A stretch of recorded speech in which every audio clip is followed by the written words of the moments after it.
Ya. Selamat datang para profesional muda. Saya Arya Sinulinga dan selamat datang di episode pertama dari Indonesia Muda Club. Ini adalah episode yang kita buat untuk kawan-kawan profesional muda.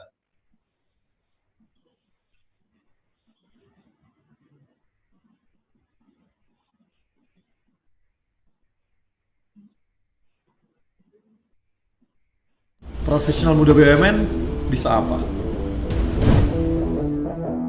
Aku siap untuk berinovasi. Aku bisa melawan arus untuk kebaikan bangsa. Aku bisa membuat perubahan. Aku bisa bekerja dengan jujur dan independen. Aku bisa memajukan bangsa dengan kreativitas.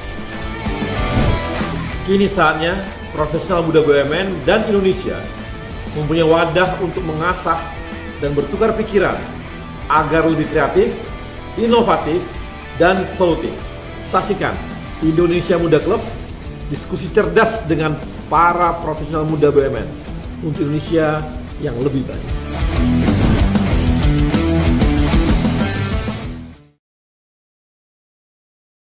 Ya. Indonesia Muda Club ini adalah sebuah ajang untuk menampilkan ide-ide besar, ide-ide cerdas dari kaum profesional muda yang awalnya mungkin adalah berasal dari profesional muda di BUMN, tapi nantinya kita berharap akan ada kolaborasi dengan kawan-kawan dari profesional muda yang dari swasta-swasta juga.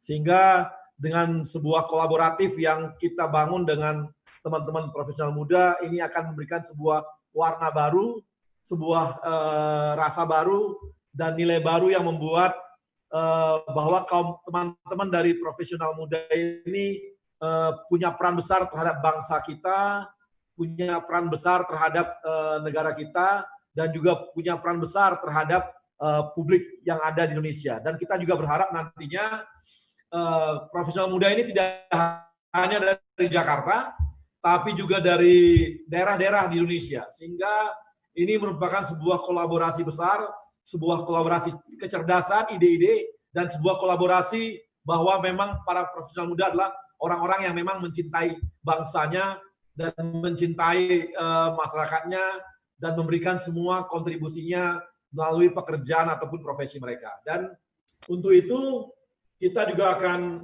saat ini kita akan banyak diskusi mengenai bagaimana sih para profesional muda menghadapi new normal gitu. Karena kemarin selama hampir 2 bulan teman-teman profesional ini bekerja dari rumah, ada juga yang begitu, tapi ada juga mungkin yang bekerja dari langsung di kantor karena berhubungan dengan yang namanya proyek-proyek strategis yang berhubungan dengan pelayanan publik, sehingga mereka tetap bekerja di kantornya gitu.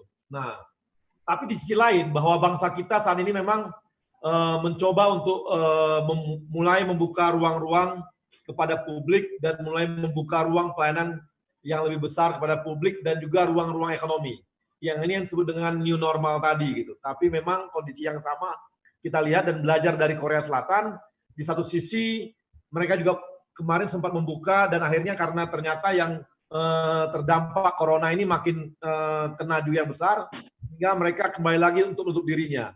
Ini adalah sebuah fenomena yang cukup berat bagi seluruh bangsa di dunia, dan kita ingin tahu juga nih tantangan apa dan bagaimana teman-teman profesional muda yang merupakan orang-orang yang bekerja memberikan ruang besar kepada pekerjaannya dalam menghadapi corona. Dan kali ini saya ditemani oleh 6 orang, 6 ya? Atau 7? 6 orang anak muda.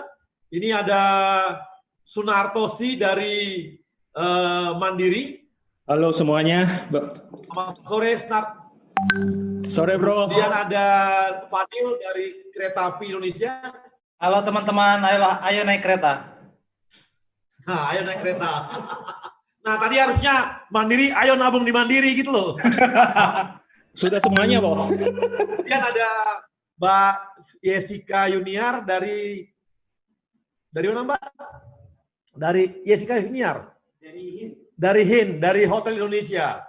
ini adalah industri yang memang terdampak terbesar karena corona dan mungkin ini juga industri yang nanti bakal belakangan recovery-nya. Nah, ini kita pasti ingin tahu juga nih bagaimana kondisi pariwisata ke depannya karena corona.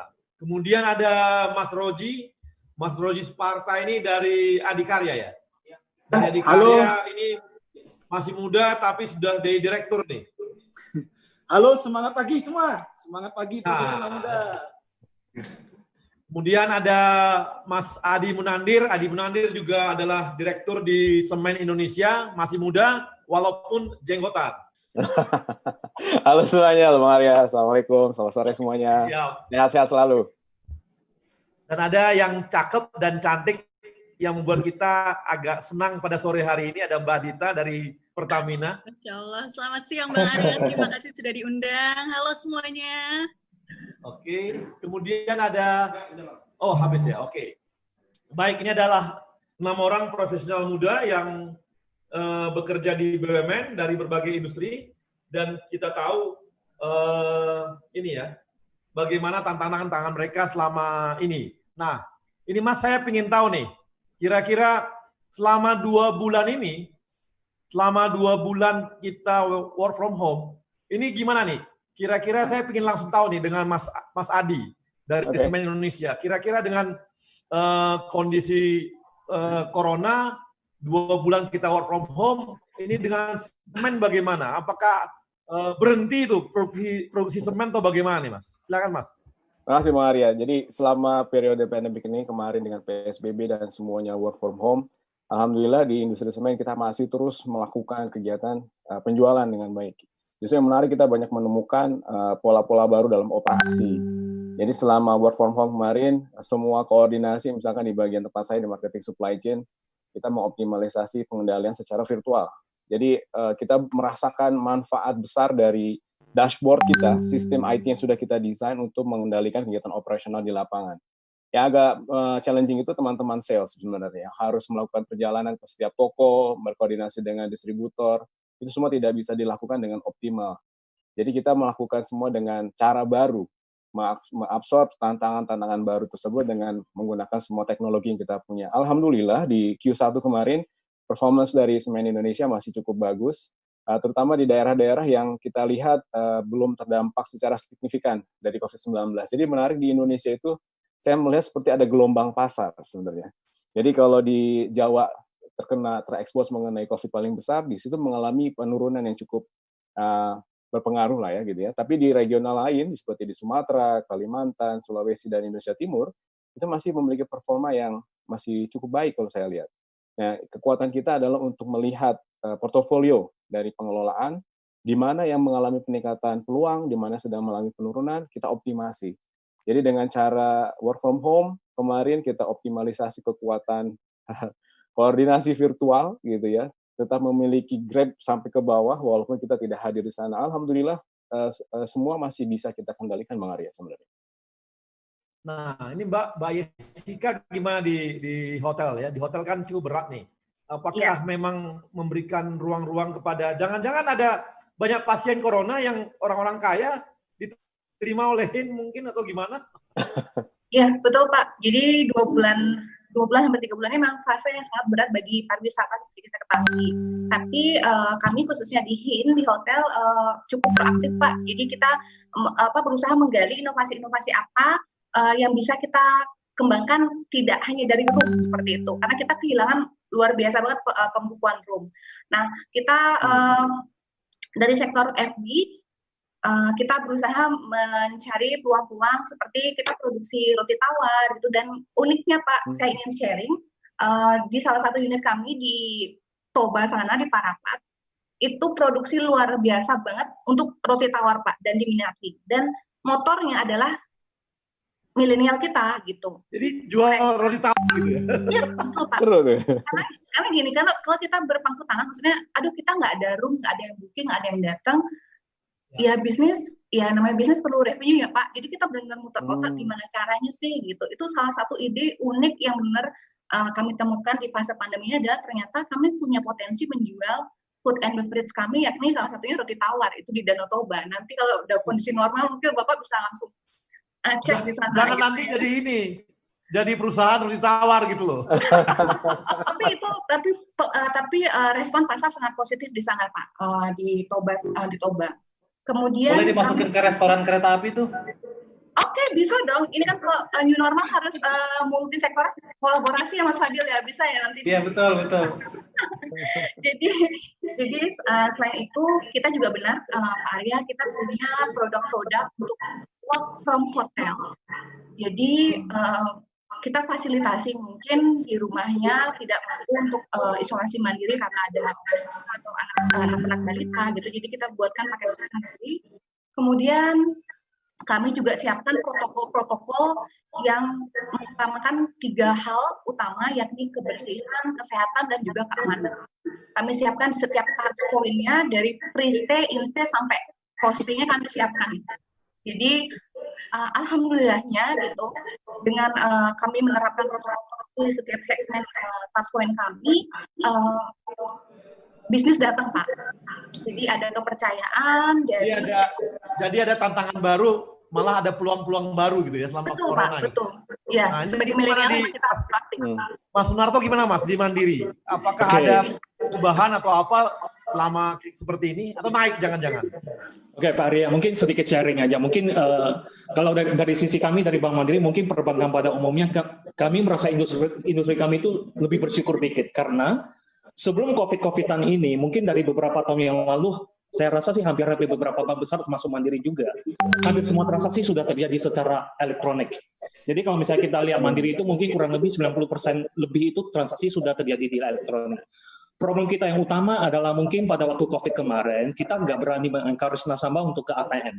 Oke, jadi semua transaksi itu hampir banyak sekali terjadi di mobile banking. Jadi mobile banking juga kita bukan barusan siap 1 tahun 2 tahun terakhir ini, kita udah siap juga dari 3-4 tahun terakhir. Terima kasih juga kepada mungkin karena industri dynamic di perbankan itu berbeda, kita punya fintech, kita punya startup yang mengencourage kita untuk terus berinovasi. Tapi COVID ini barangkali lebih mengaccelerate semua hal. Jadi kemarin kita juga melihat selama 3 bulan terakhir ini, sejak bulan Maret, sejak Pak Presiden mengumumkan di hari pertama dan di hari kedua, practically in the next week kita semuanya udah work from home. Kita mulai mengidentify apa sih yang selama ini nggak bisa kita kerjakan secara online. Dan itu kami lakukan mulai sekarang, karena kedepannya kita basically mau semuanya itu dilakukan secara virtual. Dan itu walaupun kita melihat COVID itu adalah suatu challenge besar bagi Indonesia, juga di perbankan kami juga melihat bahwa ini banyak sekali potensi-potensi yang bisa kita perbaiki. Sebagai contoh mungkin, kita nggak merasa nasabah transaksi mengalami masalah, tapi mungkin salah satu hal yang perlu kita perbaiki di perbankan adalah proses akuisisi pertama, yang barangkali selama ini masih kadang harus ke cabang. Nah, itu sedang kita perbaiki. Nah, kemarin selama COVID juga kami membuka banyak sekali rekening yang dibuka secara online, jadi nasabah nggak usah ke cabang untuk melakukan semua proses itu. Jadi practically end-to-end, hampir semuanya kita bisa melakukan di electronic channel maupun digital channel, baik itu nasabah retail maupun nasabah wholesale. Kurang lebih seperti itu, Pak Arya. Oke, terima kasih Mas. Nah, ini sebenarnya untuk di infrastruktur sendiri gitu. Ini gimana Mas Roji, infrastruktur? Apakah proyek pada berhenti atau gimana? Atau jalan terus? Ya, mungkin saya sampaikan Bang Arya, menindaklanjuti sesuai dengan adanya PSBB di beberapa daerah, kami juga di Adikarya memetakan beberapa portofolio bisnis kami, kemudian juga memetakan beberapa proyek-proyek yang dengan berbagai macam kategori. Salah satunya kami tetap fokus untuk menyelesaikan kewajiban kita, terutama proyek strategis nasional. Ini kami tetap fokus dengan tetap memperhatikan daerah-daerah maupun dengan protokol COVID menyesuaikan di setiap daerah. Ada di salah satu proyek kami terbesar itu adalah pengerjaan tol di Aceh Sigli. Kami tetap on schedule, tetap sesuai dengan progres yang diharapkan. Dan kami pasti ya, kalau kami sebagai kontraktor selalu berkoordinasi dengan Pemda di daerah tersebut, dan mereka sangat appreciate dengan apa yang kami lakukan. Kemudian juga kami di Adikarya ini juga ada beberapa bisnis lain, bidang bisnis lain seperti properti. Di properti ini memang sangat challenges, hal-hal yang terjadi terutama setelah COVID ini. Karakteristik konsumen ini kita terus pelajari. Kenapa? salah satu yang menjadi ketika seorang konsumen untuk membeli properti itu biasanya mereka itu ingin selalu melihat terlebih dahulu fisik atau bangunan itu seperti apa. Nah, inilah yang kami coba gali, kami lakukan inovasi. Salah satunya pendekatannya kami menyampaikan video-video, kemudian dengan virtual reality dan lain-lain, sehingga harapannya kami bisa menjawab kebutuhan dari konsumen. Sekaligus kami juga mencoba melakukan digitalisasi dari segi pemasaran kami. Nah, inilah hal-hal yang kami lakukan dalam harapan bahwa terjadinya COVID ini tidak mengurangi produktivitas maupun harapan achieve target kami ke depannya. Dan untuk proyek-proyek infrastruktur kami benar-benar komitmen, apalagi pemerintah menurut kami sangat mendukung ya. Pemerintah melalui PUPR telah mengeluarkan inmen yang memberikan panduan kepada kita bersama bagaimana kita bisa melakukan aktivitas dengan prosedur-prosedur dan hal-hal yang telah ditetapkan. Dan kami juga melihat dari sisi positif, peran kita sebagai BUMN ya, memberikan sosialisasi kepada mitra, kepada vendor-vendor kami, bahwa ini loh metode kami yang kami lakukan, sehingga ini akan memberikan role model atau contoh kepada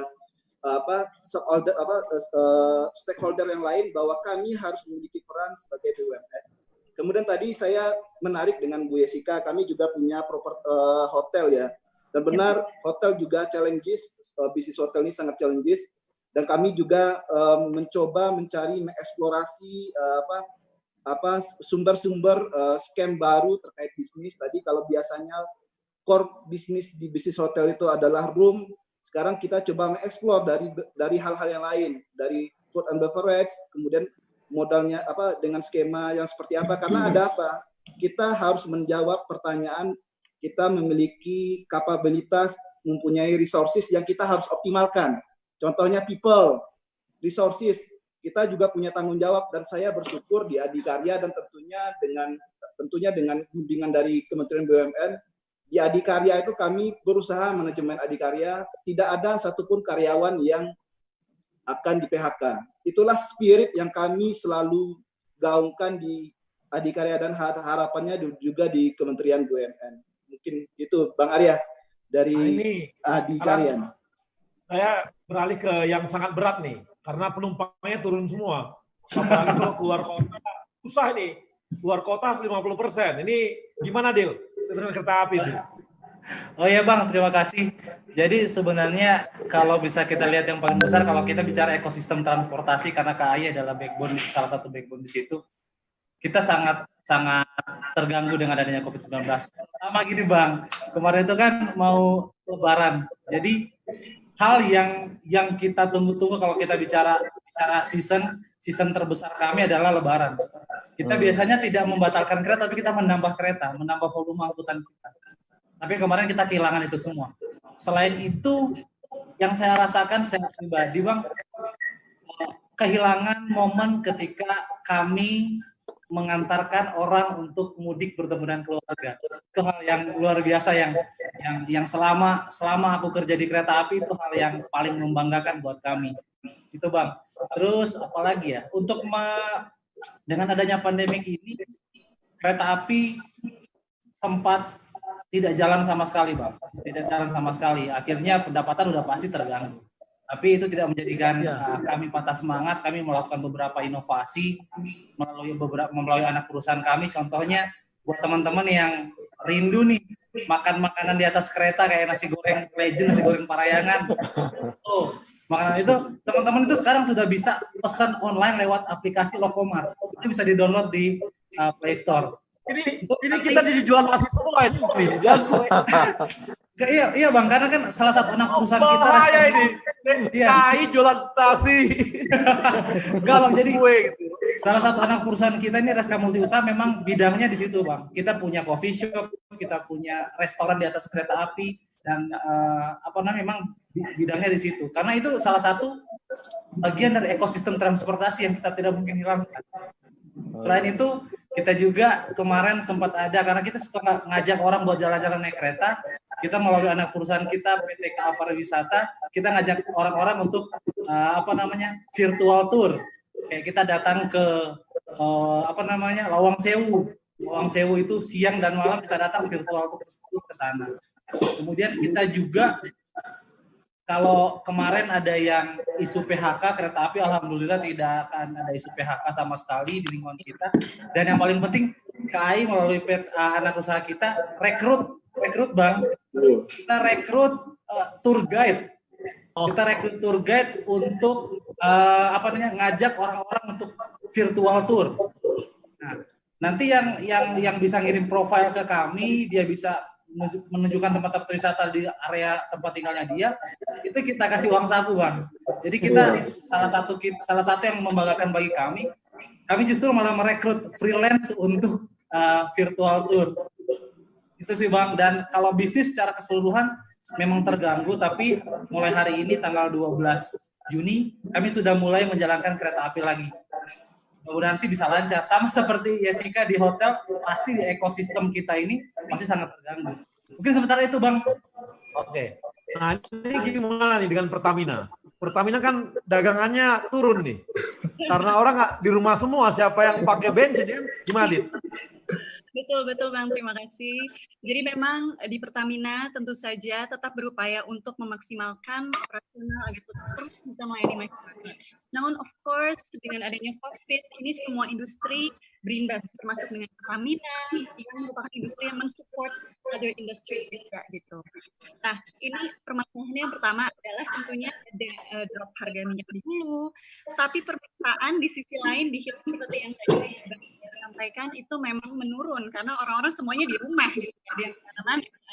Jadi permintaannya memang berkurang gitu dan itu tentu memberikan impact yang cukup signifikan. Tentu saja ada blessing guys dari itu gitu. Kalau misalnya saya kaitkan dengan bagian saya di human capital, ini malah menjadi suatu moment of awakening. Dalam arti kita malah bisa mencari solusi-solusi untuk bisa efisiensi seperti itu.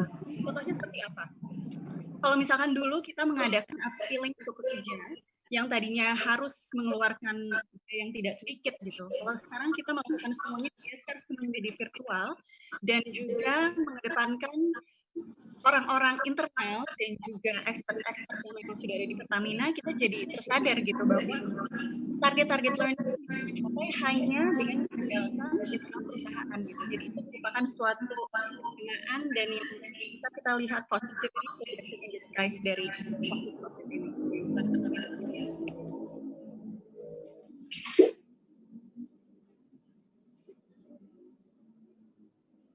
Oke, makasih Mbak Dita. Sebenarnya kita perlu tahu juga ya, mungkin teman-teman yang lagi nonton di YouTube harus tahu juga perannya Pertamina sangat besar menghadapi corona. Kenapa? Karena mereka membangun PCR di mana-mana, ada sekitar 20 lab yang mereka siapkan, dan kita kalau ada apa-apa, sakit dan sebagainya, rumah sakit Pertamina udah termasuk adalah rumah sakit yang terbesar ruang ICU-nya. Jadi yang paling siap menjaga kita ini teman-teman Pertamina. Di satu sisi mungkin minyak nggak dijagain sama mereka kali ya, tapi rumah sakit dia jagain. Dia jagain betul. Tapi itu kawan-kawan, jadi cukup banyak ya Pertamina kalau teman-teman sakit, ada apa-apa, corona, ada sekitar 100 sampai 200 ruang ICU yang disiapkan oleh teman-teman Pertamina. Kenapa saya tahu? Karena Mbak Dita ini WA saya tadi pagi. Mau beritahu bahwa Pertamina buat ini loh Bang. Ya oke. Jadi dia duluan beritahu sama saya. Hormati. Baik kawan-kawan, sementara kita akan masuk ke segmen dan kita akan lihat iklan-iklan berikut ini kayak TV kita ini ya, ada iklan-iklan.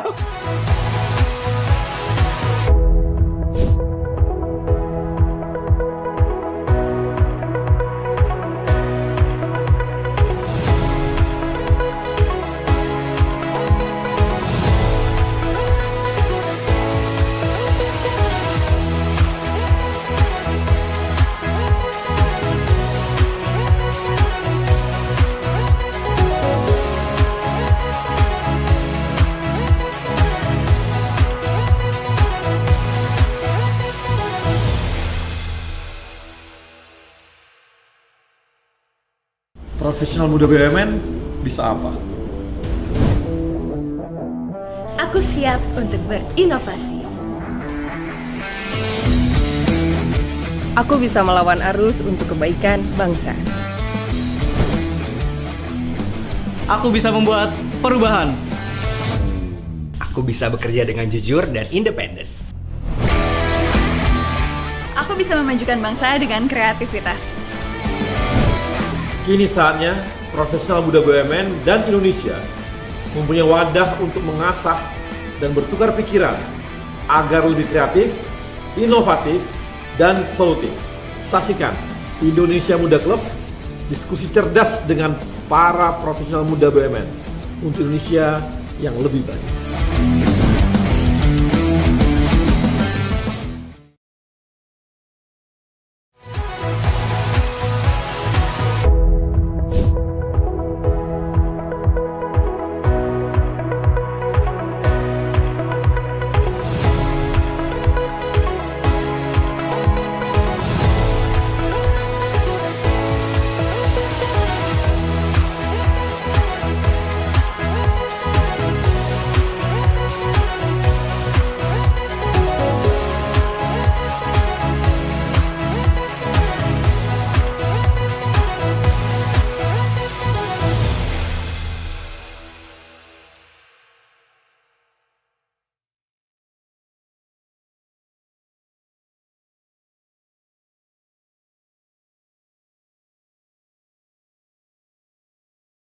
Profesional muda BUMN bisa apa? Aku siap untuk berinovasi. Aku bisa melawan arus untuk kebaikan bangsa. Aku bisa membuat perubahan. Aku bisa bekerja dengan jujur dan independen. Aku bisa memajukan bangsa dengan kreativitas. Kini saatnya profesional muda BUMN dan Indonesia mempunyai wadah untuk mengasah dan bertukar pikiran agar lebih kreatif, inovatif, dan solutif. Saksikan Indonesia Muda Club, diskusi cerdas dengan para profesional muda BUMN untuk Indonesia yang lebih baik.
Teman-teman profesional muda, kita kembali lagi dan kita akan diskusi lebih lanjut. Mudah-mudahan makin lama makin menarik ini. Dan saya juga menyapa teman-teman PT PAL yang saat ini nobar acara ini. PT PAL, yes. Selamat untuk PT PAL. Mereka nobar, kabarnya mereka nobar. Tadi saya lihat ada foto-foto mereka nobar. Ini jadi artinya memang menarik buat mereka. Mudah-mudahan juga bisa dimasukkan bagi kita semua. Nah ini setelah kemarin kita hampir 2 bulan, 3 bulan itu work from home, tadi teman-teman telah cerita bagaimana malah dari sisi marketing makin kuat seperti KAI, ya. Kemudian dari segi digital teman-teman bank perbankan malah peluang digitalnya makin terbuka lebar karena masuk ke ruang-ruang yang lebih besar. Teman-teman infrastruktur tetap bisa bekerja. Teman-teman semen malah tetap nggak ada masalah, walaupun di daerah-daerah tertentu di barat mungkin di sebagian barat agak terganggu, tapi ada klaster-klaster tertentu yang mereka tetap bisa produktif, gitu ya. Sementara KAI dan hotel, mereka lihat peluang-peluang sisi lain dari industri mereka. Nah, setelah sekarang new normal dibuka mulai jalan ya, mulai tanggal 15 kan, mulai activity makin tinggi nih. Sementara coronanya kan belum ada vaksinnya. Ini kan tantangan terbesar kita buat industri kita semua nih. Oke, kita mulai beraktivitas, tapi juga karena mulai agak dibuka, kemungkinan interaksi orang makin besar, mungkin coronanya bisa naik juga.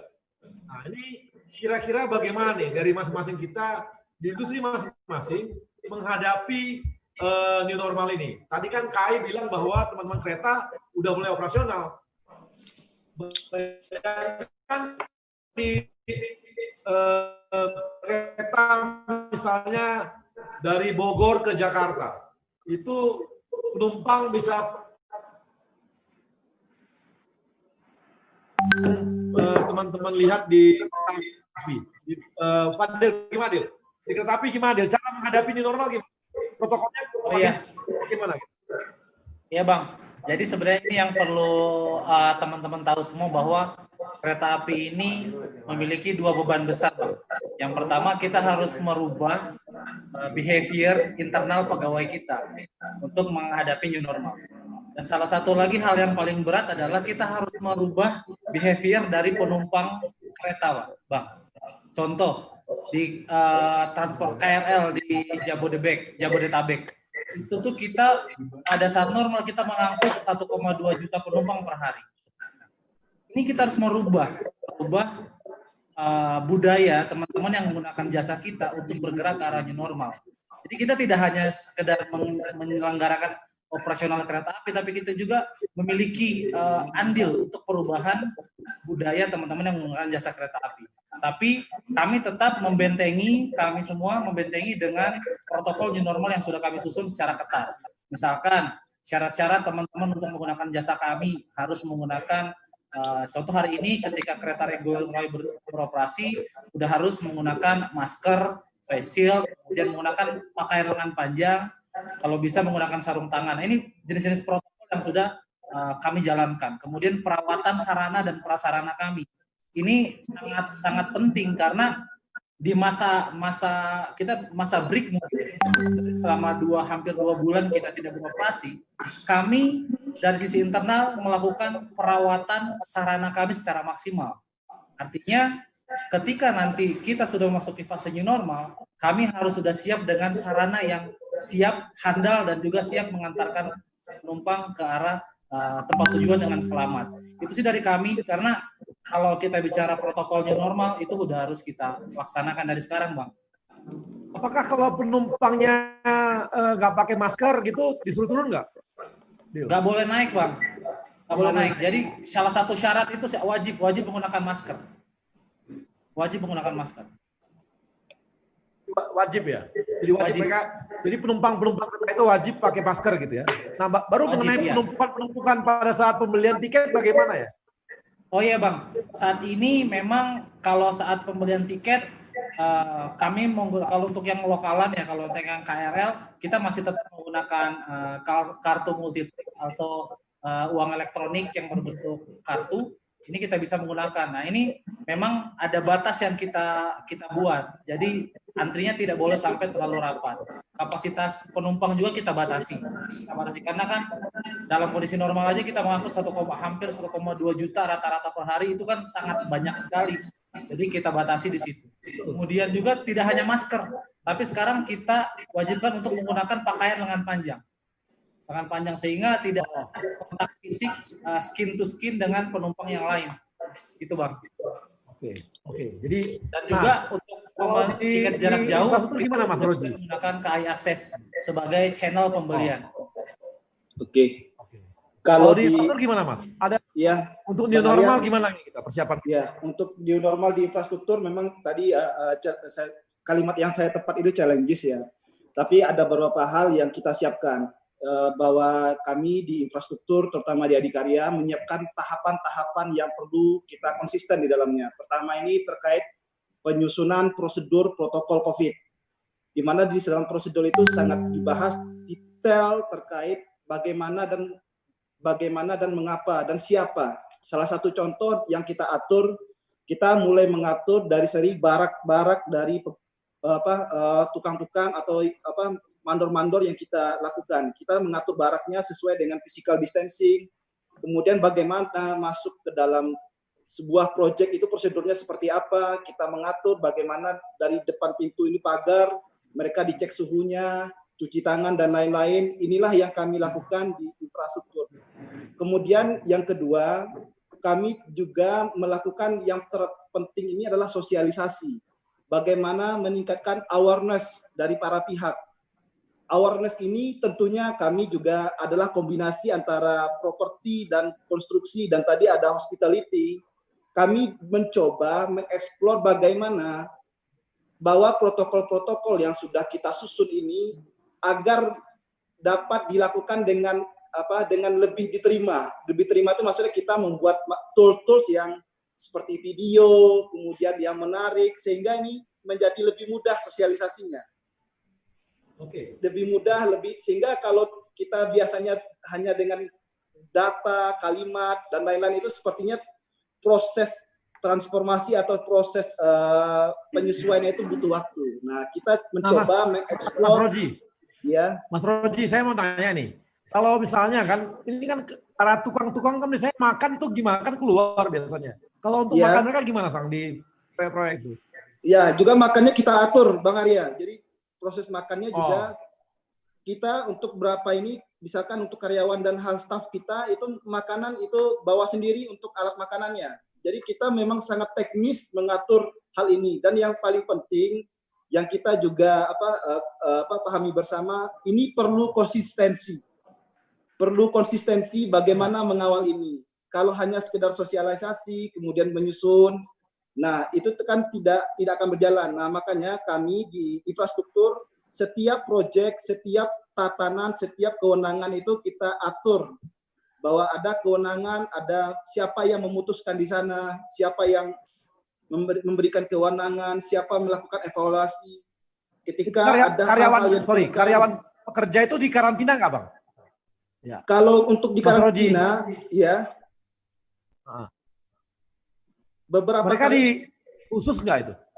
Ya, boleh keluar dari proyek. Nah, kalau ini mereka datang ini kami sementara prosedur yang kita lakukan mereka dilakukan rapid test, Bang Arya. Oh, iya, di Adikarya tidak hanya seluruh karyawan kami di Adikarya ini waktu kita kan sudah mulai nih di Adikarya ini work at office-nya sudah mulai 50% sudah jalan sejak 8 Juni ya. Kami sudah mulai, jadi ketika karyawan ini datang kita sudah melakukan rapid test terlebih dahulu. Kita inventarisir dan mungkin ini Bang Arya yang mungkin bisa diaplikasikan di teman-teman yang lain. Kami kebetulan mengembangkan di Adikarya ini waktu sejak bulan Maret. Kami ini ada kuesioner database yang kita evaluasi setiap hari. Jadi teman-teman itu minta mengisi apakah Anda hari ini berhubungan 14 hari yang lalu dengan COVID, apakah Anda mengunjungi COVID, itu setiap pagi dan sore di-report ke manajemen. Jadi kami sangat di Adikarya ini mampu mendeteksi dan itu tidak hanya level staff sampai ke level tukang-tukang yang tadi kita sampaikan, mandor-mandornya ini, dan itulah yang kita kembangkan di Adikarya. Dan tentunya ini menjadi concern dari manajemen Adi pada saat ini dan harapannya tentu di BUMN ya, karena ini menurut saya itu suatu yang sangat bermanfaat. Kira-kira itu Bang Arya. Oke, Mbak Dita kalau di Pertamina yang bisa bekerja, apakah yang muda-muda, yang tua-tua tetap kerja nggak? Iya Bang, jadi kalau di Pertamina memang sesuai dengan anjuran pemerintah juga, yang di bawah atau 45 tahun ke bawah itu memang disarankan untuk work from office, kalau yang di atas tentu work from home, tapi itu memiliki peraturan-peraturan tersendiri tentunya. Dan saya sangat apresiasi juga pada manajemen Pertamina yang sangat agile dan adaptif terkait implementasi ini gitu.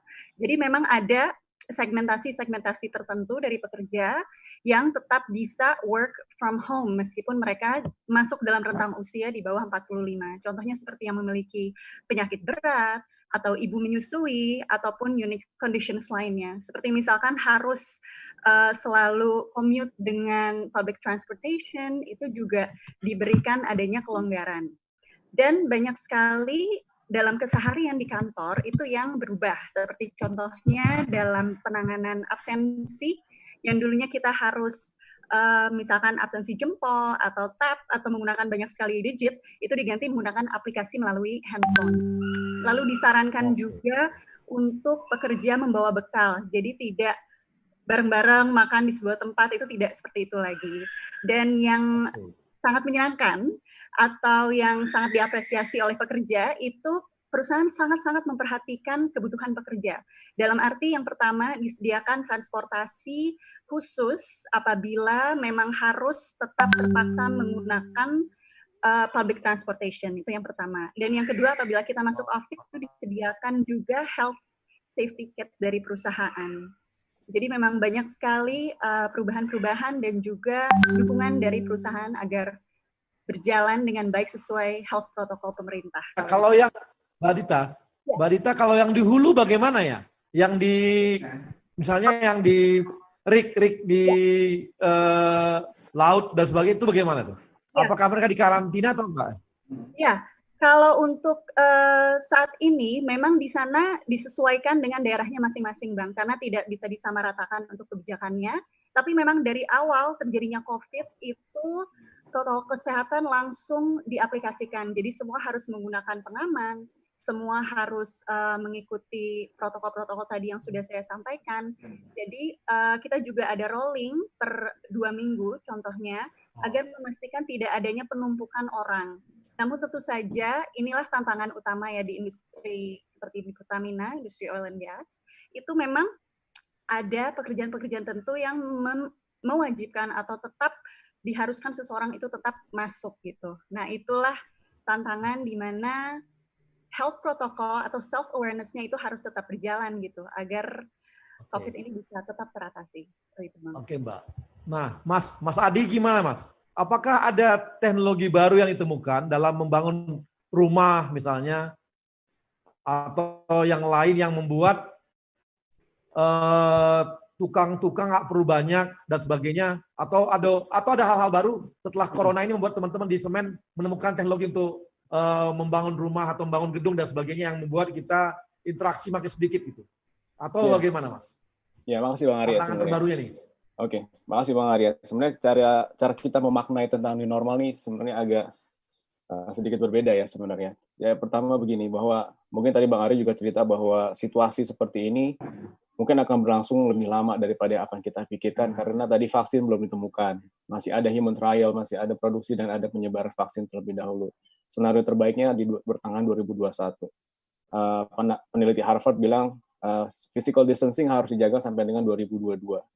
Dari situasi ini sebenarnya banyak yang mencoba untuk merespon dengan cara yang berbeda. Ada yang mengambil pilihan wait and see, karena merasa ini adalah event sementara yang akhirnya akan hilang. Tapi sepertinya itu akan menjadi fenomena boiling frog juga. Akhirnya orang akan menganggap ini selesai, kan tidak. Tapi ada orang yang melihat bahwa tadi dari diskusi teman-teman itu ada 3 hal menarik sebenarnya, 3 hal kunci yang bisa kita tarik. Yang pertama itu dari COVID ini terjadi customer behavior-nya berubah. Itu satu. Jadi market environment-nya berubah, ekspektasi dari customer berubah, permintaan yang berubah. Real needs-nya ada di situ, tapi sekarang dengan cara yang berbeda. Itu satu. Terus yang kedua, ini jadi katalis untuk apapun yang kita lakukan. Sekarang nggak bisa menunggu, harus lebih cepat. Karena COVID-nya nggak nungguin kita. Kalau ditanya siapa apa nggak menghadapi new normal, mereka nggak nungguin kita. Terus yang ketiga, tentang kita menjadi self-awareness semakin tinggi tentang our capabilities, tentang our resources, dan mencoba mencari peluang-peluang yang lain. Jadi kita melihat bahwa merespon dari new normal ini, kami mencoba melakukannya lebih daripada hanya perubahan pola operasi, tapi melihat lagi kepada strategi, kemudian pola bisnis yang akan kita lakukan. Misalkan seperti ini, kalau tadi untuk melakukan interaksi untuk memperbaiki rumah misalkan, ekspektasi untuk melakukan perbaikan rumah itu ada hari ini, cuma permasalahannya adalah mereka menahan apakah mau melakukannya sekarang atau menunggu situasi sudah membaik. Kalau ada tukang yang datang, apakah mereka menerapkan prosedur COVID atau tidak gitu. Nah sekarang kita mengembangkan skema untuk melakukan pelayanan untuk renovasi, misalkan melalui pengembangan platform digital namanya Sobat Bangun. Di situ akan melakukan layanan mulai dari awal sampai nilai desain, sampai pembangunan rumah, sampai dengan renovasi akan kita lakukan. Kemudian untuk ordering dari toko ke distributor sekarang sudah tidak lagi manual, kita bisa melakukan melalui akses toko di situ, sehingga interaksi secara fisik tidak dilakukan, minimal, tapi kegiatan bisnis tetap berjalan. Dari metode konstruksi misalkan, kita mengembangkan teknologi pembangunan rumah yang kita sebut sebagai Dino Home atau One Day One House. Jadi kita bisa meminimalisasi kegiatan konstruksi, membangun rumah dengan bentuk desain monolitik, dengan pendekatan Dynapalm dan juga foam konkrit, kita bisa bangun satu rumah dalam waktu 1 hari sekarang. Itu sudah kita kembangkan. Jadi kita merespon dari new normal ini sampai ke tataran merubah strategi, inovasi dari produk, proses, dan model bisnis. Karena nggak bisa lagi kita dengan pola yang sama hanya menambah protokol kesehatan, karena catatan mengenai apa ancaman mengenai COVID itu real gitu. Itu ada, dan kita melihat bukan cuma tentang itu, tapi yang berubah landscape dari pasar, landscape dari customer behavior gitu. Nah, dan berikutnya mungkin Bang Arya yang paling penting, kata-kata new normal buat kita, setelah hari ini kita bisa menerapkan prosedur operasional dengan digital misalkan, virtual coordination yang sudah kita lakukan dan terbukti efisien. Pertanyaannya apabila nanti vaksin sudah ada, obat sudah ada, apakah kita akan kembali ke pola lama? Jawabannya masih enggak. Karena kita nggak mau kehilangan efisiensi dari pola baru ini, di mana dengan virtual coordination tadi akan mengurangi biaya perjalanan dinas, ada biaya pembelian kertas peralatan kantor yang mungkin menurun secara drastis karena persetujuan semua secara elektronik gitu.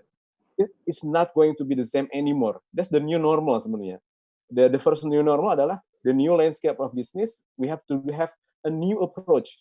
Dari inovasinya itu mulai dari produk, dari proses sampai ke model bisnis. Dan berikutnya, mungkin setelah COVID nanti tahun 2022, kita nggak bakal beroperasi dengan cara yang sama lagi. Orang-orang mulai berpikir sekarang, apa gunanya kantor sekarang? Kalau semua bisa kita lakukan koordinasi dimanapun, dan akses dari dokumen bisa dimanapun gitu. Atau jangan-jangan kantor yang dimiliki sama Indonesia nanti kita mau rubah jadi co-working space buat orang lain gitu. Nah, jadi that's the new normal. We're not going to be the same anymore. Jadi wait and see is not going to work. Nah, caranya kita lihat apakah kita menerapkan strategi yang lama dengan pola yang baru. Kayaknya sih kita perlu lebih dari itu dari Bang Arya. Kalau cuma misalkan dibuka, behavior-nya masih sama, cuma menambah yang tadi, the threat is there gitu. I think that's the new normal buat SME Indonesia. Dan kita melakukan dari modifikasi proses, modifikasi produk, itu kita lakukan. Sampai model bisnis, sekarang kita punya akses toko sama Sobat Bangun misalkan. Mulai dari desain pembayaran, kita semua bekerja sama misalnya dengan fintech, dengan startup di bidang solar panel. Jadi semua rumah, ide tentang rumah 2.0 kita, itu sudah bekerja sama tentang kolaborasi dengan semua orang. Itu pola baru yang kita kembangkan, karena nggak ada pilihan lain. Dunianya udah berubah sekarang. It's not going to work to have the same strategy with the same attitude, nggak bisa. Mungkin itu Bang Arya. Oke, makasih. Ternyata banyak ruang-ruang besar yang terbuka ya setelah corona. Malah disrupsinya yang dulu diperkirakan bertahap, jangan-jangan disrupsinya karena corona malah dipercepat oleh corona gitu, disrupsi itu. Nah, ini gimana dengan ini, Mbak? Dengan di hotel gimana di hotel? Ini kan paling lama ya orang akan berdharma wisata, wisatawan susah ini. Ini gimana nih? Udah ada persiapan-persiapan juga kita? Iya, betul sekali Pak.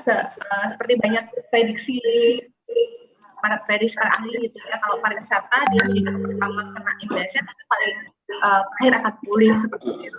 Cuman kami berusaha seperti yang tadi Bang Fadil sampaikan gitu ya, kami berusaha memberikan keyakinan, jadi menumbuhkan trust dari para pelaku wisata yang akan jalan dengan wisata. Nah, caranya bagaimana? Kami sudah siapkan dari sisi proses, kita siapkan prosedur dan instruksinya di setiap touch point, kemudian kita sosialisasikan Pak. Kita berusaha menumbuhkan kepercayaan itu melalui campaign positif seperti itu. Ada produk baru nggak? Ada produk baru nggak dari sini? Produk baru? Ya, tentu saja jadi misalkan dulu di awal kami hanya berfokus bagaimana menjual kamar. Nah, tapi kalau sekarang kita mulai balik Pak. Jadi kita buat package baru yang menawarkan tidak room sebagai kuncinya gitu. Misalkan ada orang yang hanya perlu menikmati makanan seperti itu. Jadi kita berikan variasi-variasi F&B kami seperti itu. Oke. Nah, ini Mas Parto gimana, Mas? New normal di perbankan bagaimana? Oke Pak, mungkin sedikit sharing aja Pak. Jadi kalau misalnya bagaimana caranya Bank melihat new normal, apakah itu sesuatu yang baru bagi kita? Saya rasa enggak. Cuma perbedaan sama new normal yang sekarang nanti saya jelasin. Tadi saya sempat dengar bahwa mungkin kita semua sering dengar bahwa sekarang ada banking 1.0, 2.0, 3.0, 4.0. Hampir di semua bidang punya tema seperti itu. Tapi saya rasa Bank salah satu yang mungkin dari dulu kalau kita lihat banking 1.0 orang bertransaksi di cabang. Pelan-pelan orang mulai beralih ke ATM. Pelan-pelan lagi orang beralih ke internet banking. Pelan-pelan lagi orang beralih ke mobile banking. Bedanya adalah kalau nggak ada driver apapun, ini evolusi ini butuh mungkin puluhan tahun untuk moving dari 1.0 ke 2.0. New normal yang sekarang kita hadapi ini karena berangkat dari sesuatu yang tidak normal. Nobody expect this. Gitu. Jadi semuanya perbedaan yang paling utama adalah kita sama sekali nggak dikasih kesempatan untuk berpikir, untuk meriak. Dan itu oleh karena itu tantangan kita adalah kecepatan kita beradaptasi. Because ini adalah fakta yang nggak bisa kita rubah. Oleh karena itu, we need to change our view di dunia perbankan, bagaimana caranya kita bisa beradaptasi. Yang kami lakukan sekarang sebenarnya adalah sebelum COVID pun kami sudah melakukan banyak sekali inisiatif-inisiatif yang digital, yang semuanya bisa dilakukan secara virtual tanda kutip. Cuman COVID ini mengaccelerate. Itu mungkin salah satunya yang kami bersyukur bahwa di dunia perbankan mungkin sudah ditrain, oke? Untuk barangkali industri yang sudah terbiasa dengan berinovasi itu barangkali yang paling siap untuk menghadapi itu. Kita tidak pernah mengatakan kita yang paling siap, at least orang-orang kita di sini sudah tertrain untuk menghadapi hal-hal seperti itu. Dan yang kedua mungkin begini Pak, banking operating in a very high regulated industry. Oke, jadi hal-hal seperti di bank itu wajib punya namanya BCM, Business Continuity Management, dan kita harus regularly melaporkan semua kegiatan kita itu ke OJK dan PI, termasuk juga dalam waktu yang sangat singkat, kemarin kita harus mengeluarkan protokol baru bagaimana caranya kita berkantor dan lain sebagainya. Dan itu semuanya itu diatur. Gitu. Jadi sampai kita mau masuk lift, jaraknya berapa, pulangnya seperti apa, siapa yang harus kerja di kantor, bagaimana kita melakukan absen secara virtual, itu semuanya bisa kita lakukan semuanya secara virtual. Satu hal yang mungkin bisa kita address kemarin adalah barangkali kami sudah men-start tanda kutip new normal ini sejak kita work from home. Jadi kita betul-betul karena waktu itu kita nggak tahu kapan kita bisa WFO.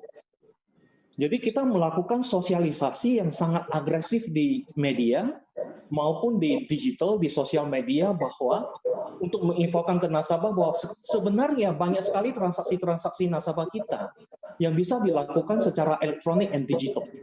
Jadi kita basically ada dulu mungkin orang nggak ada driver apapun untuk men-shift ke digital, sekarang mereka merasakan bahwa digital is essential.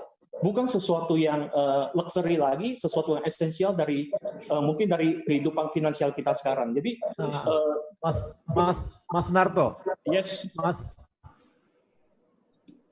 Yes, Bang. Ya. Mas Narto, nah, itu betul untuk retail. Kalau untuk corporate gimana? Corporate sama Pak, corporate yang besar, bahkan dari dulu itu kita kalau misalnya agak teknikal sedikit, kita sudah host-to-host sama mereka. Dengan sistemnya mereka sama sistemnya bank itu udah direct connect. Itu kalau misalnya perusahaan-perusahaan yang sangat besar itu bangsa seperti Astra dan lain sebagainya, itu hampir saya juga percaya bahwa 100% transaksinya itu mereka sudah terjadi secara elektronik. Tapi emang ada beberapa industri, mungkin contohnya seperti Pertamina, yang collection-nya mungkin masih pembayarannya secara tunai. Oke, nah itu mungkin harus cash-nya harus di-deliver ke bank. Nah saya juga kemarin juga banyak sekali inisiatif yang baru dari Pertamina yang terutama cash heavy industry untuk shift ke cashless society seperti pembayaran dengan e-money, pembayaran dengan kartu. Barangkali ini jadi pelajaran bagi kita semua bagaimana ke depannya. Misalnya this is not something that we expect, tapi bagaimana kalau tanda kutip ada challenge yang kurang lebih seperti COVID ini datang. Are we ready to convert the economy into digital? Gitu. Mungkin kalau misalnya di Jakarta, di kota-kota besar, kita mungkin tidak menemukan challenge yang terlalu besar, tapi mungkin barangkali di Tier 2 atau Tier 3 city, this is the right time untuk rethink all the thing. Bagaimana caranya kalau misalnya tantangan seperti itu datang lagi, kita bisa menghadapinya dengan jauh lebih siap. Gitu.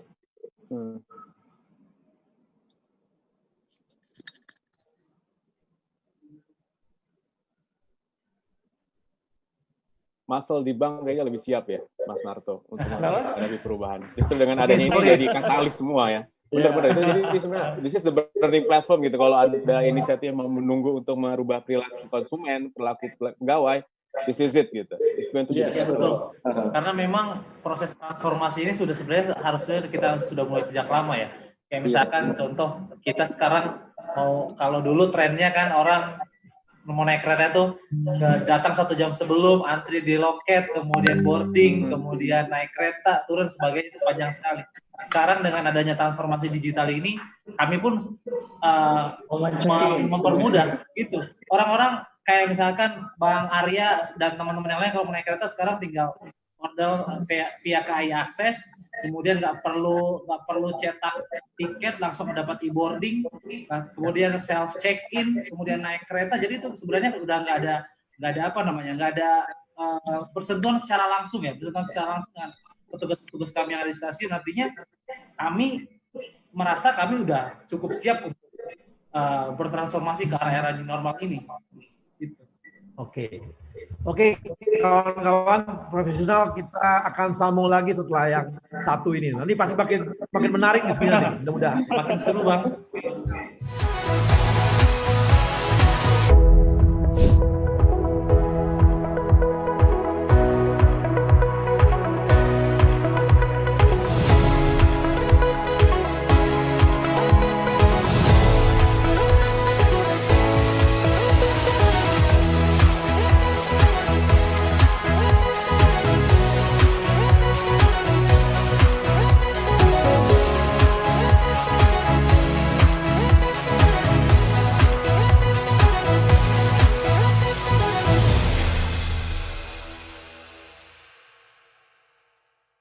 Profesional muda BUMN bisa apa?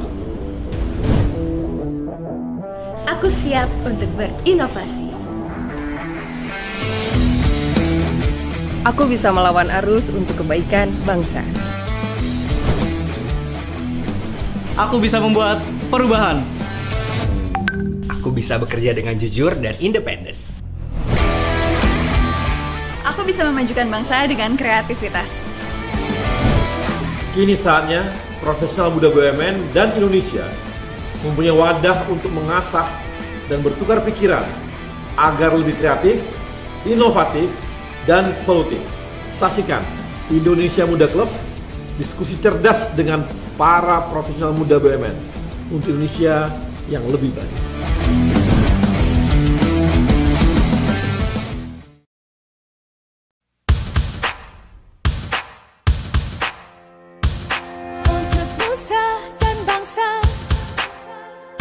Untuk tanah air kita, kami lahir dan hadir, besar dan kuat bersama, memakmurkan negeri, kibarkan merah putih, membawa sejahtera, Indonesia jaya. Satu gerak, satu langkah, bahu membahu tanpa lelah, untuk insan Indonesia berazas Pancasila. BUMN hadir untuk negeri, dari Sabang ke Merauke karyanya. BUMN hadir, makmurkan Indonesia. BUMN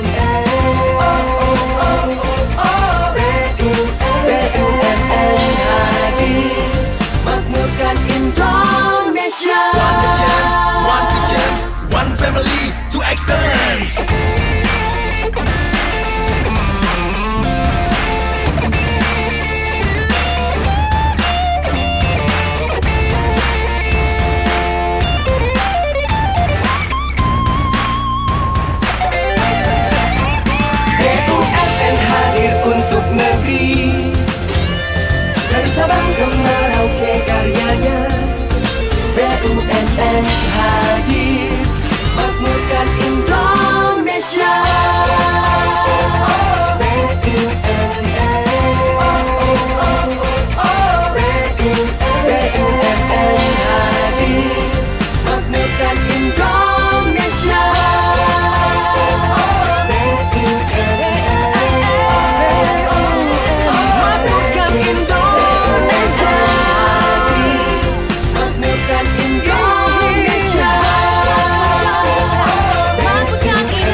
BUMN kita bertemu lagi, dan kali ini kita langsung ke teman-teman kita yang hadir dari ujung-ujung dunia.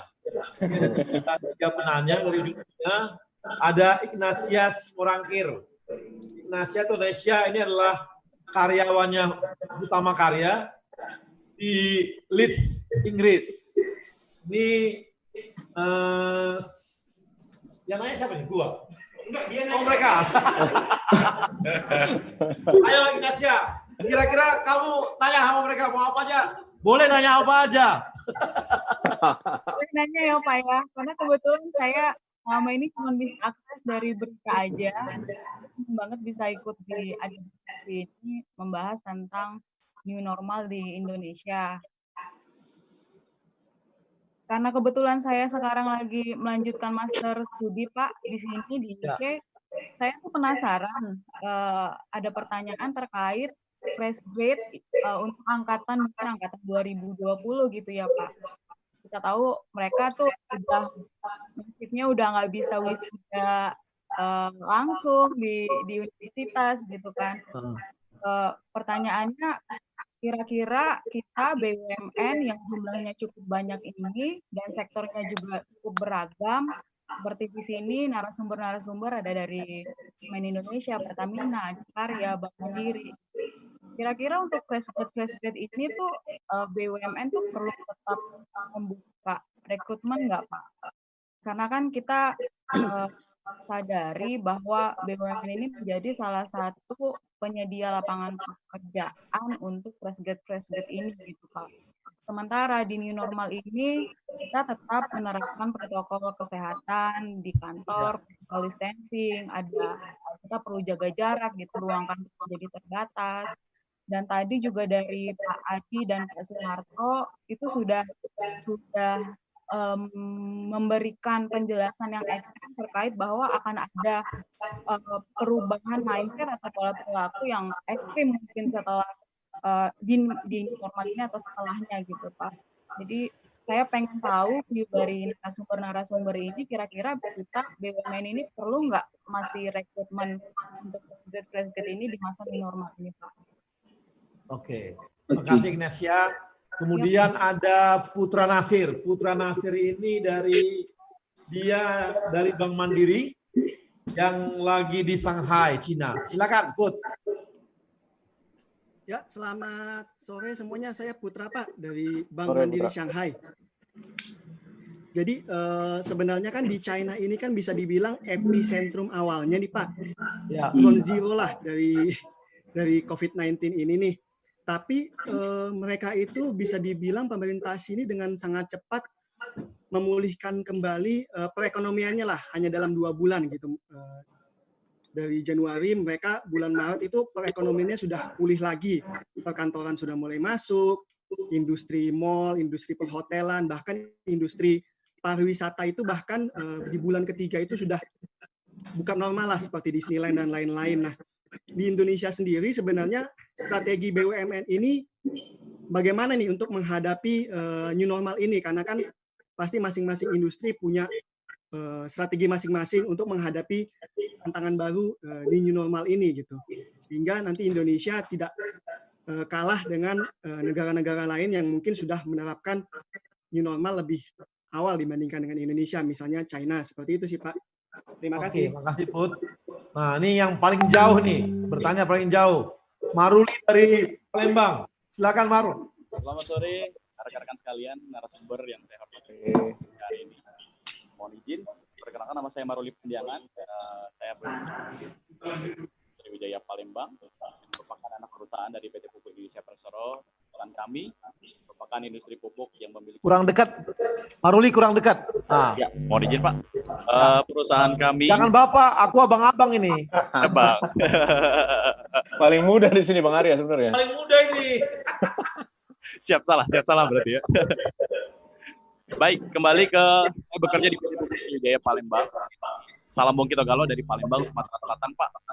Merupakan anak perusahaan dari PT Pupuk Indonesia Persero, yang mana perusahaan kami merupakan industri pupuk yang memiliki visi utama, yaitu menjaga ketahanan pangan nasional. Nah, ini berurusan dengan perut berarti Pak ya, dan rekan-rekan sekalian ya. Nah, saat ini saya merupakan operator pabrik dengan kerja yang mengharuskan saya teman-teman menjalankan operasi pabrik non-stop 24 jam secara shift. Untuk menghadapi new normal yang sudah dilaksanakan protokol kesehatan oleh perusahaan kami yang sesuai dianjurkan oleh Kementerian Kesehatan, di antaranya pengecekan suhu tubuh sebelum memasuki area kerja, mencuci tangan, dan penggunaan masker saat bekerja. Namun ada satu protokol yang masih sulit untuk kami laksanakan, rekan-rekan sekalian, karena physical distancing itu cukup kesulitan untuk kami lakukan karena kami di pabrik bekerja secara teamwork dan memang sangat membutuhkan interaksi sosial, interaksi fisik antara para pekerja pabrik untuk mengontrol mesin-mesin pabrik yang beroperasional secara 24 jam. Nah, mohon izin pertanyaan untuk para narasumber hari ini, apakah dari para pelaku industri teknologi dan otomasi dapat menciptakan sebuah sistem informasi dengan teknologi otomatisasi yang memungkinkan kami untuk mengontrol dan memonitor produksi pupuk, atau bagaimana cara kami mensiasatinya dengan kondisi new normal yang sudah kita laksanakan saat ini. Oke, makasih Maruli. Silakan Roji mungkin bisa jawab yang ketiganya tadi, tiga-tiganya. Orang. Direktur. Siap. Mungkin saya jawab satu pertanyaan dari terima kasih Ignacia Simulangkir ya. Terkait tadi ada suatu pertanyaan yang menarik ya, terkait apakah fresh graduate ini dibutuhkan atau seperti apa. Nah, ini saya melihatnya dari segi positif ya. Kalau saya lihat dari segi opportunity, tentu ada opportunity terkait perekrutan itu. Kenapa? Tadi Pak Adi sudah menyampaikan, kemudian Pak Sunarto juga sudah menyampaikan bahwa sekarang ini perusahaan-perusahaan sudah mulai melakukan transformasi, baik dari segi proses, bagi segi produk, dan lain-lain. Ini ada peluang. Saya bilang peluang. Nah, tugasnya dari teman-teman fresh graduate adalah, saya lebih kepada tugasnya teman-teman fresh graduate, menyiapkan diri untuk meningkatkan kompetensi di bidang hal itu. Apalagi sekarang kompetensi ini kan lebih mudah kita dapat. Kenapa saya bilang mudah kita dapat? Sebagai salah satu contoh acara kita ini, kita bisa sharing, kemudian kita juga bisa mengikuti webinar di mana-mana dengan tanpa batasan ada waktu dan di kapanpun. Dan juga teman-teman juga bisa, saya lihat, dan ini juga pengalaman pribadi saya ya, kita juga bisa melakukan ketemu dengan mungkin alumni, kemudian juga dengan beberapa rekan kita yang secara normally itu suatu yang nggak mungkin semula. Tapi sekarang ini waktu dan jarak itu tanpa batas. Nah, salah satu yang menjadi tadi ada opportunity saya lihat. Tadi opportunity itu apa? Ya, opportunity ini bahwa transformasi ini akan di perusahaan sudah terjadi. Nah, kapabilitas yang sesuai dengan inilah yang kita coba kejar. Walaupun kita punya basic di bidang tertentu, tapi dengan kemudahan data dan lain-lain, kemudahan informasi dan pengetahuan yang lain-lain, itu menjadi nilai tambah kita sebagai seorang fresh graduate. Mungkin itu Bang Arya yang bisa saya jawab yang pertama. Kemudian yang kedua, bagaimana perusahaan menyikapi ya dengan adanya pandemik ini. Tentu kita secara internal mencoba melakukan pemetaan terhadap portofolio bisnis. Tadi juga Pak Adi sudah menyampaikan portofolio bisnis, sehingga kami ini menetapkan priority dengan berbagai pertimbangan, baik dari segi produksi, kemudian dari segi terutama mungkin kalau teman-teman bank paham sekali terkait cash flow dan financing. Ini tentu segala priority ini kita pertimbangkan agar segala keputusan kita nantinya dengan masa-masa pandemik ini bisa kita lewati dengan sangat baik. Kira-kira itu yang jawaban yang kedua. Nah, kalau jawaban operator pabrik dan lain-lain, saya lebih tepat nih kayaknya Pak Adi yang menjawab ini sepertinya. Wah, itu pabrik pupuk itu. Ayo Di. Oke Pak. Ini Kalau saya mungkin recap dikit dari pertanyaan 1, 2, 3. Nomor 1 itu tentang kebutuhan rekrutmen. Itu pertama memang ada kebutuhan terkait dengan suksesi, kan nanti ada perputaran pekerja ya, ada yang pensiun, itu tetap harus dilakukan. Tapi yang paling penting kalau menurut saya ke depan itu sesuai dengan konteks industrinya masing-masing, yang tadi cerita tentang new normal, ke depan itu bisa jadi ada new set of skills yang dibutuhkan di perusahaan. Jadi mungkin ya yang kita sering bahas itu tentang cross industry implementation. Kayak misalkan kita di semen sekarang, percaya apa enggak kita lagi mikirin untuk mengimplementasikan praktek yang ada di dunia FMCG misalkan. Mungkin dalam waktu 1 tahun atau 2 tahun lagi, saya akan butuh di semen Indonesia akan butuh seorang data analis yang kuat, karena sekarang untuk jaringan toko yang sampai dengan 70.000 udah kita interkoneksi dengan menggunakan sistem digital.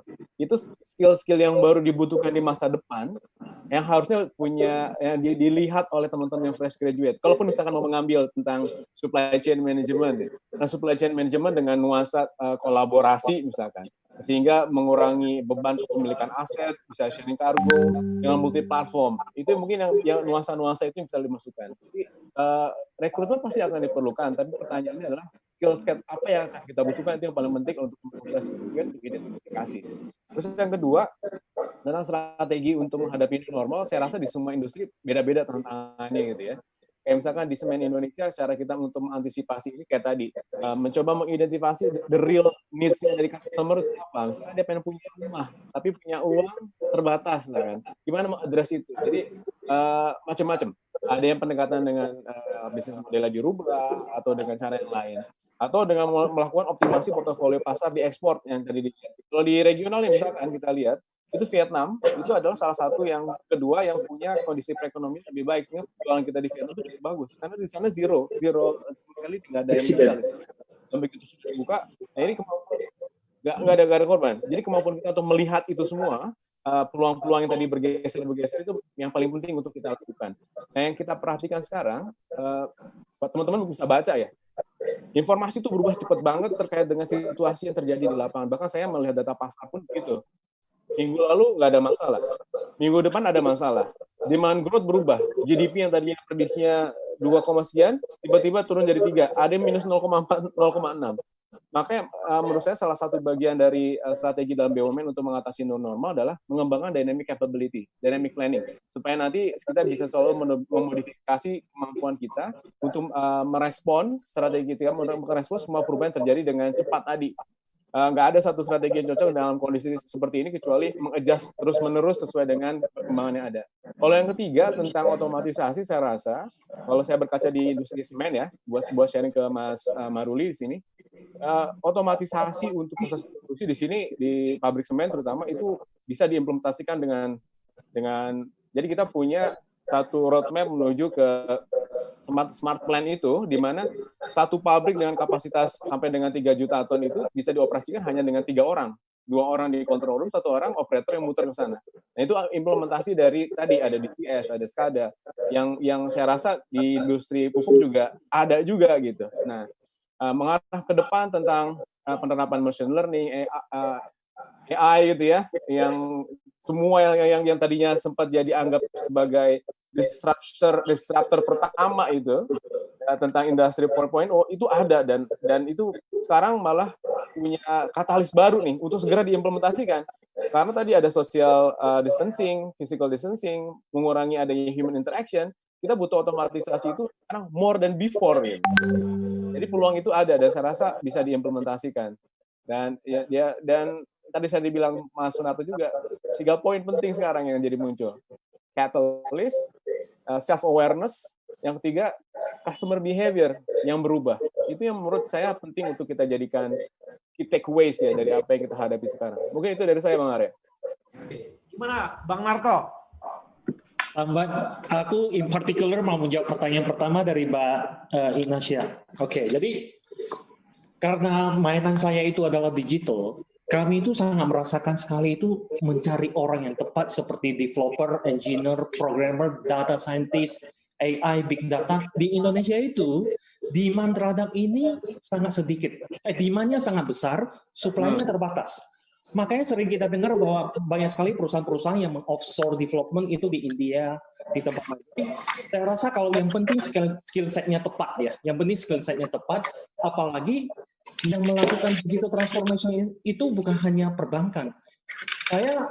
Pengalaman saya sehari ketemu sama nasabah-nasabah kami yang bukan di industri yang bervariasi itu, hampir semuanya itu punya chief digital officer sekarang. Jadi demand terhadap profesi-profesi seperti itu sangat tinggi, dan karena demand-nya sangat besar dan nggak bisa diimbangi dengan supply yang cocok. Bahkan kalau di Bank Mandiri, kadang kami proses rekrutmen, kami masukin lagi ke kampus-kampus yang emang sudah terkenal digitalnya untuk kita bimbing lagi, karena di jurusan S1-nya mereka itu bukan jurusan digital. Jadi kehausan atas profesi-profesi seperti itu, apalagi selama COVID yang selalu saya bilang bahwa itu meng-accelerate semuanya, itu akan semakin besar. Dan industri itu sudah bukan karena di-disrupt oleh fintech. Hampir semua startup yang non-fintech itu masuk ke semua lini industri. Jadi saya rasa bahwa itu kalau misal perkara rekrutmen, yang paling penting skill set-nya tepat. Mau itu data scientist, digital marketing, semuanya AI, itu pasti dibutuhkan di Indonesia. I strongly believe that. Ya, Pak. Ini ada pertanyaan dua ini dari penonton kita di YouTube. Erik dan Vina. Ini Erik dan Vina akan mendapatkan 500.000 dari link aja. Nah, ini kita belum udah punya sponsor nih. Wah, kalau gitu saya nanya. Mudah-mudahan besok kita dapat sponsor dari semen. Bertanya dikasih 1 sak semen. Tapi buat dibikin roti ya. Diantar melalui kereta antar. Oh, nanti kalau bertanya dikasih tiket naik kereta gratis selama setahun. Atau nanti inap di hotel Indonesia, tapi di Bali, tapi pesawatnya nggak dibayarin. Oke, ini ada pertanyaannya dari Erik. Bagaimana pencapaian target perusahaan di tengah COVID? Nah, ini Erik ini pintar nih. Ini ngomong aja nih yang profesional gitu ya. Targetnya tercapai nggak? Aduh, satu lagi. Kalau udah ngomong target, semuanya sembunyi. Ampun. Videonya dimatikan. Aku sembunyi kalau udah ngomong target. Kayaknya saya ada masalah koneksi, Bang nih. Semua langsung ada masalah koneksi. Kalau udah ngomong target. Ini satu lagi ada bagaimana strategi bisnis BUMN setelah COVID. Ini sih tadi teman-teman udah jawab. Ini yang siapa yang berani jawab? Bagaimana pencapaian target perusahaan di tengah COVID? Ayo yang berani jawab siapa? Dapat link aja ya. Yang berani jawab dapat link aja. Saya rasa yang paling stabil bisnisnya ini Mandiri. Ayo atau silakan jawab. Yang lain nggak berani jawab. Oke, Pak, mungkin saya mengadres satu sisi, Pak, transaksi digital. Jadi malah target kami harusnya ditingkatkan. Gitu. Jadi kami lagi punya program untuk men-shift transaksi-transaksi dari channel yang tradisional ke digital. Jadi of course kalau dari sisi itu pasti targetnya naik gitu. Tapi kalau aspek lain mungkin saya nggak berkompeten untuk menjawab. Ayo, Roji berani nggak? Roji berani jawab nggak, Roji? Iya, siap, Bang. Ya, kalau saya melihat kita juga patut mengapresiasi dari Kementerian BUMN yang mungkin secara teknikal ya, bahwa Kementerian BUMN telah menetapkan skenario, menyusun skenario. Jadi skenario ini dari mungkin sebagai apa yang kami sampaikan bahwa Kementerian BUMN ini terkait dengan adanya COVID ini mengakomodir beberapa perusahaan BUMN dengan menetapkan beberapa skenario. Seingat saya itu ada 3 skenario yang ditetapkan oleh Kementerian BUMN. Skenario the worst skenario, skenario yang biasa dan skenario yang jangka menengah. Ketika ke skenario jangka pendek itu ketika COVID ini hanya sampai impact-nya sampai bulan Juni. Kemudian skenario ketika impact-nya ini sampai dengan kuartal ketiga. Kemudian the worst skenario adalah dengan impact dengan kuartal keempat. Nah, kami kalau di Adikarya sampai saat ini masih berkomitmen untuk mencapai ekspektasi dengan skenario yang pertama, di mana ekspektasi COVID ini bisa selesai di Juni dan di Juli ini secara operasional ini sudah mulai dilaksanakan. Dan alhamdulillah juga menurut saya pemerintah kan juga sudah mulai membuka apa yang tadi disampaikan oleh Bang Arya tadi, bahwa tahapan-tahapan bisnis sudah dibuka, dan saya lihat mudah-mudahan kami di akhir tahun nanti masih bisa tersenyum. Kira-kira gitu Bang Arya. Nah, itu jelas ya. Targetnya masih bisa tersenyum sampai tahun. Atau Fadli aduh. Saya udah curiga pasti setelah ini akan mengarah ke bisnis. Jadi gini Bang, kita awal Januari kemarin karena memang belum ada isu COVID ya. Januari kemarin kita sudah meluncurkan RJPP kereta api yang baru tahun 2020 sampai dengan 2024, di mana kami menargetkan pendapatan kita naik 100%, Pak. Bang. Dan udah ada hitungan nih Bang, di tahun pertama kira-kira kita bisa mencapai berapa persen dari itu. Tapi dengan adanya COVID ini, Abang tahu sendirilah kondisinya seperti apa. Jadi target kami geser jadinya. Kami melakukan adjust ulang terhadap target-target yang sudah kami tetapkan. Hingga di pasca tadi skenario ketika misalkan pandemi ini selesai bulan Juni, skenario A kita sudah punya. Ketika sampai kuartal 3, skenario B kita sudah punya. Ketika sampai kuartal 4, skenario C kita sudah punya. Nah, tapi masalahnya ternyata sampai dengan hari ini kita masih belum mendapatkan titik terang nih. Mendapatkan titik terang kira-kira pandemi ini berakhirnya kapan. Tapi dengan tidak ada titik terang itu, kami sudah mulai beradaptasi dengan kondisi new normal di masa yang akan datang. Ketika kita bicara target, KAI yang pasti untuk semester 1 ini rugi Bang. Semester 1 ini rugi. Tapi kami sudah memiliki beberapa skenario untuk percepatan akselerasi pendapatan kita ketika pandemi ini selesai. Kami di marketing. Kurang kue kan? Jualan kue. Bukan Bang, tetap di menyasar ke arah ekosistem transportasi. Dan kami akan bangun itu mulai dari pengembangan lifestyle di stasiun, transit oriented development, dan juga integrasi antar moda. Kemudian Naikin tarif nggak? Naikin tarif sih belum jadi pilihan pertama Bang. Oh gitu. Okay. Kita terbatas sama regulasi Bang. Ya. Kalau Pertamina gimana Mbak Dita, gimana Pertamina? Target tercapai nggak? Harga Pertalite turun. Jangan sebut-sebut harga naik. Itu sensitif bagi Pertamina. Ya. Bahaya. Ini harus berhati-hati. Jadi memang betul industri apapun itu pasti terimpak, dan termasuk juga dengan Pertamina ya. Yang dapat saya sampaikan sih Bang, meskipun saat ini memang semua industri dan lini bisnis itu terimpak, kita positifnya kita mesti memiliki beberapa bulan nih untuk waktu mendatang untuk bisa merespon dengan adanya cerita ini. Jadi trying our best, dan yang pasti langkah-langkah pertama efisiensi itu sudah dijalani. Dan kita tentunya harus memiliki semangat optimisme, dan kedepannya semoga sama juga di akhir tahun nanti tentu menghasilkan hasil yang terbaik untuk kinerja perusahaan. Yang pasti Pertamina mengurangi direksinya dari 11 tinggal lagi. Itu efisiensi itu. Masih baru banget itu Bang. Hah? Masih baru banget. Dari 11 jadi berapa? Dita? 5. Itu efisiensi. Gimana Mbak Yesika? Di hotel gimana? Jadi mungkin di sini yang perlu diperjelas adalah definisi target itu Pak, bagi kami di pariwisata ya Pak. Sama lah, semua targetnya nggak ada definisi Bisa bikin definisi baru. Saya perlu definisi baru. Definisikan ulang lagi definisi target gitu Pak ya. Jadi sebelum adanya pandemi ini pasti targetnya untung, revenue untung. Nah, tapi setelah 2 bulan berjalan dan mengikuti perkembangan yang ada, mungkin bagi kami pariwisata target kami adalah setidaknya kami bisa memperpanjang nafas perusahaan kami. Jadi melakukan bisnis ini targetnya sang memperpanjang nafas saja gitu ya. Dengan semangat optimisme Pak. Jadi dengan semangat optimisme. Jadi langkah-langkah strategis kita terapkan, kemudian inovasi-inovasi di proses bisnis kita juga cari gali terus gitu. Jadi definisi target ini, karena kalau misalkan kita terpacu pada target untung di tengah pandemi seperti ini, kayaknya selain stres karena mikirin COVID itu penyebarannya kuat, jadi stres akan definisi targetnya sendiri gitu. Jadi kita bikin happy dalam ini baru hebat ini baru hebat.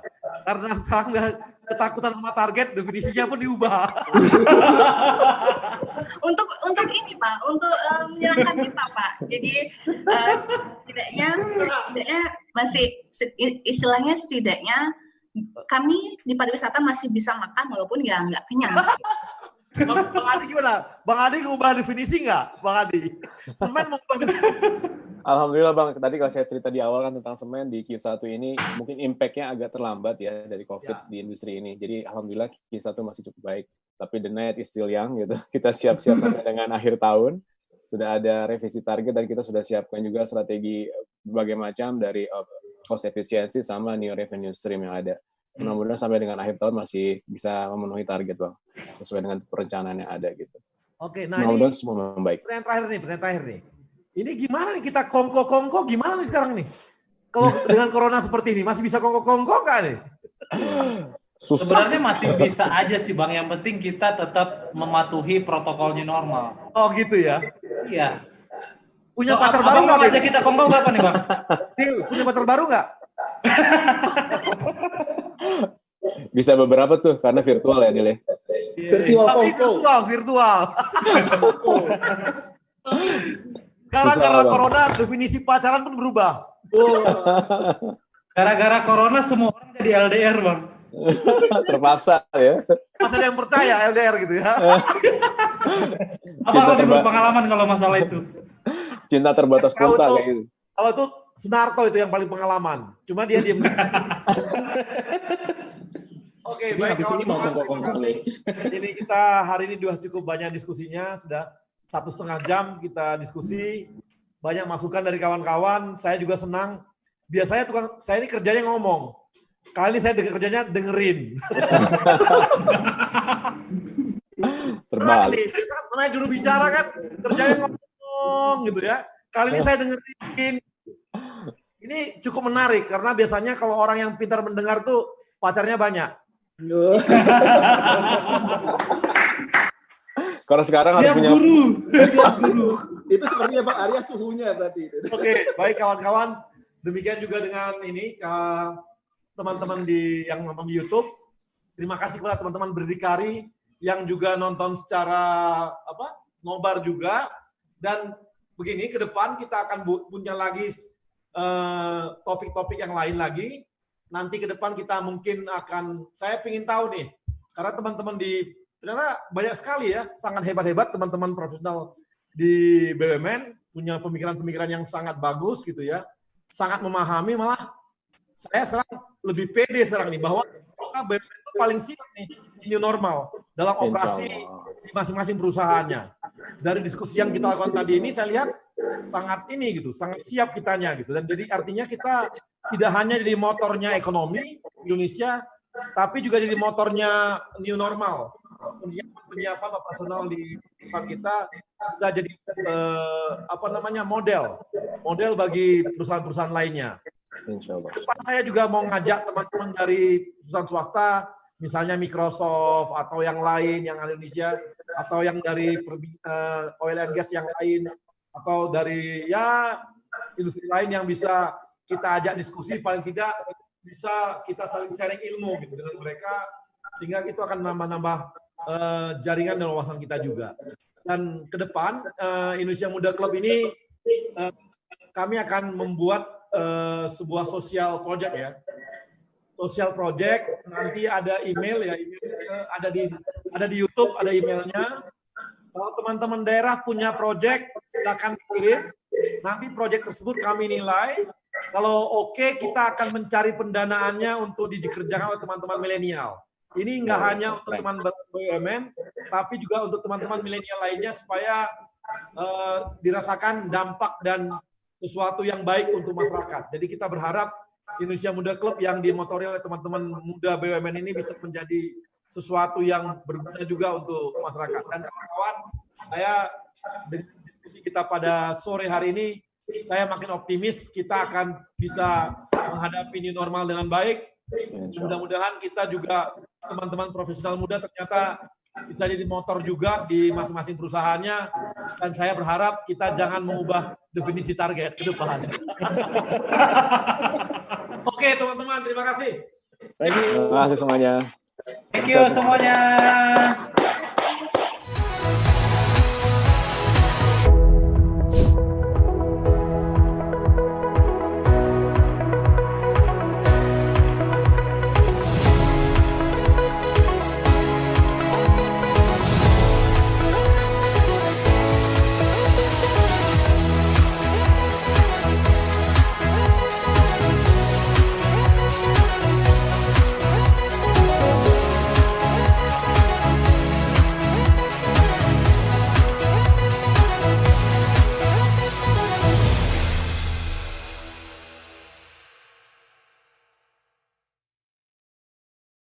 Profesional muda BUMN bisa apa? Aku siap untuk berinovasi. Aku bisa melawan arus untuk kebaikan bangsa. Aku bisa membuat perubahan. Aku bisa bekerja dengan jujur dan independen. Aku bisa memajukan bangsa dengan kreativitas. Kini saatnya profesional muda BUMN dan Indonesia mempunyai wadah untuk mengasah dan bertukar pikiran agar lebih kreatif, inovatif, dan solutif. Saksikan Indonesia Muda Club, diskusi cerdas dengan para profesional muda BUMN untuk Indonesia yang lebih baik.